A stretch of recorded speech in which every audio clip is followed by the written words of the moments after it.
Black belt kicks a royal guard, but little does he know what happens next. How is he this calm? Ryan thought, a rising panic threading through his chest. How does someone get this calm? After being kicked in the face, and still, no words from Harrington, no anger. No gloating. No retaliation, just that same stillness, now fully revealed to be a choice, not a weakness. A few meters away, someone's phone slipped from their hand and clattered onto the ground. They didn't pick it up. No one moved, because what they were witnessing wasn't a fight anymore, it wasn't even justice, it was clarity. This wasn't about martial arts, it wasn't about pride, it was about something older, deeper, the quiet dominance of someone who had walked through fire and no longer needed to prove a single thing to the world. Ryan, for all his speed and strength, had never felt so powerless.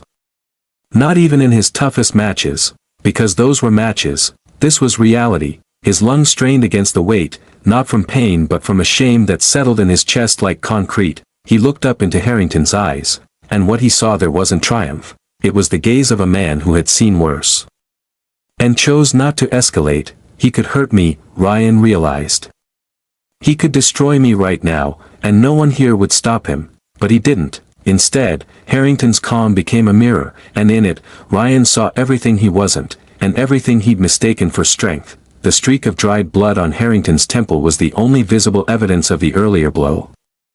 But it wasn't Harrington who wore the wound that day, it was Ryan, not on the outside, but deep inside, in his pride, in his certainty, in the part of himself that had believed he had nothing left to learn, and just like that, he knew. The crowd didn't speak, because they all understood something sacred had just happened, not a defeat, an undoing. Ryan remained on the ground, dazed by pain and humiliation. Harrington, still calm, maintained position, knee precisely in place, gaze unwavering. His wound dried, his focus sharper than ever. Then Colonel James Thornton stepped forward, commanding presence in every line of his weathered posture. His suit was modest, but the row of medals glinting on his lapel spoke louder than words. He stood tall, voice clear. "Ladies and gentlemen," he began, "let me clarify something. The guards stationed here at Buckingham Palace are not actors or props. They are soldiers." Gasps rippled through the crowd. Guard Harrington here has served in 4 live combat operations, including Syria and Afghanistan. He doesn't stand still because he's trained to ignore danger. He stands still because he's been trained to face worse. Ryan looked up, his eyes beginning to widen. "That stillness you called weakness," Thornton continued, "is actually strength, a disciplined civilians like you might never understand. It's not about the absence of reaction. It's about control." A woman nodded slowly. A boy whispered, "I thought they just stood there for show." His father replied quietly, "So did I. I was wrong. You may dominate in the cage," Thornton said to Ryan, "but this isn't a fight. And the man you picked today has faced battles you can't imagine." Colonel James Thornton stood firm. The weight of his years in uniform carried not just in his posture, but in the quiet authority of his voice, a voice that now filled the courtyard with more force than Ryan's bravado ever had. "Guard Harrington here," he repeated, "has served in 4 live combat operations, including Syria and Afghanistan." He turned, briefly locking eyes with the guard, who still stood with the same silent dignity, the faint line of dried blood on his temple the only remaining evidence of what had just unfolded. "He doesn't stand still because he's trained to ignore danger," Thornton said, scanning the faces in the crowd. "He stands still because he's been trained to face much worse. To hold the line when bullets fly. To remain calm when the world breaks down around him. And today, he held that same line, even when mocked, even when struck." Ryan's gaze lifted. His eyes, once narrowed with smugness, now widened with the slow dawning of truth. He wasn't looking at a prop. Not a performer, a soldier.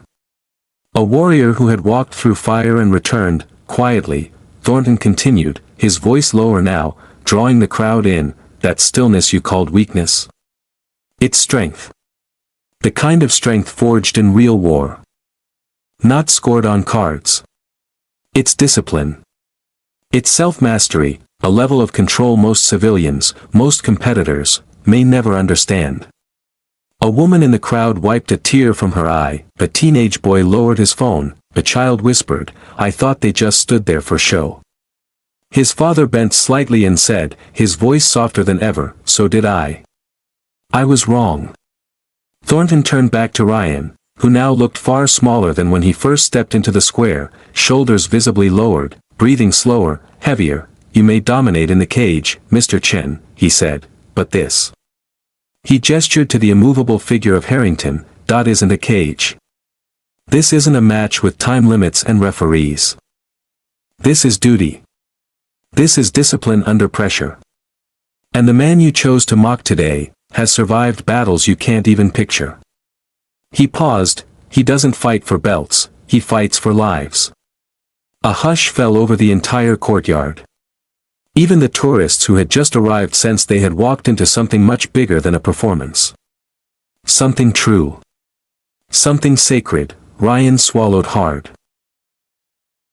The first time in his life, not because of thirst after a match, but because of something rising in his throat, a knot of realization he had never known he could feel. It wasn't fear of pain, it was the fear that everything he believed in, had barely scratched the surface of truth. He had spent his whole life chasing applause, trophies, follower counts, endorsements, chants in crowded arenas.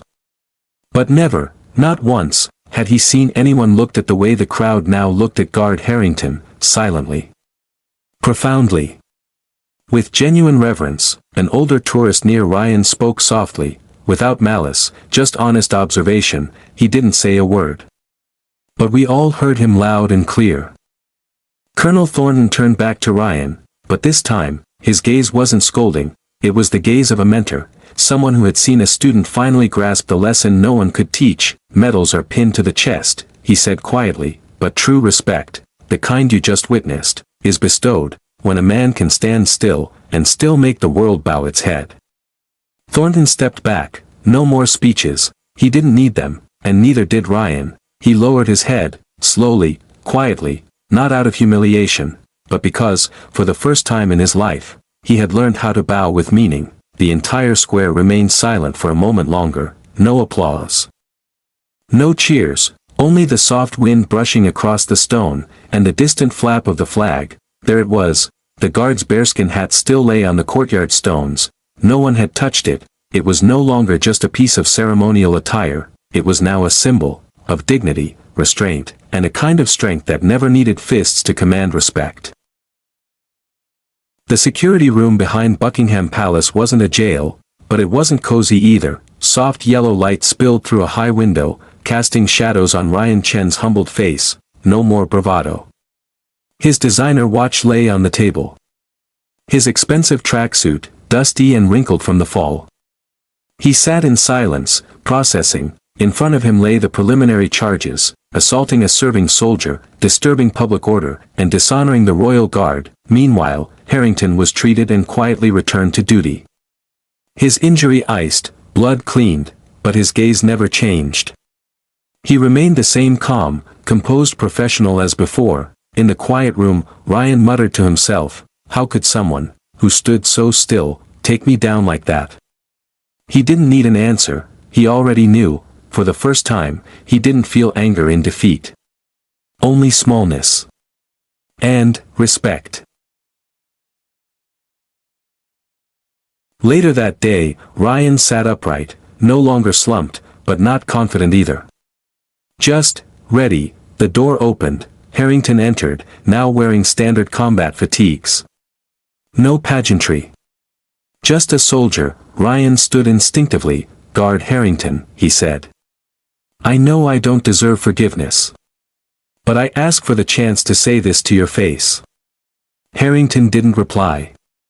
He simply stood, watching. Ryan took a deep breath, as if stepping into a new kind of match. "I was wrong. Completely wrong. I thought your stillness was fear, but it's control. Strength I've never learned."